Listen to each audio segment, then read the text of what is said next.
e quindi sono pienamente orgoglioso di essere qua con voi, perché immagino che fra qualche anno, quando rivedremo questa scena, ricorderemo l'inizio di carriere prestigiose di chi in quel momento parlava con tanta veemenza, con tanto candore, se vogliamo anche con un po' di timidezza, ma che poi fece strada e raggiunse risultati mirati come quelli che noi auguriamo a voi.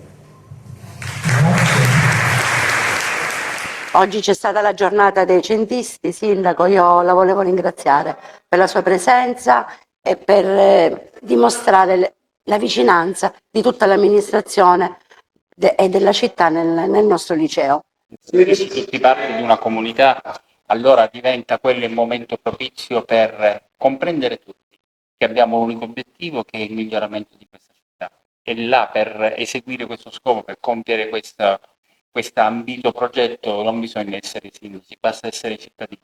E quindi quando in una scuola così si avverte forte il senso dell'appartenenza, quello è l'ingrediente che mi auguro venga contagiato al resto dei cittadini.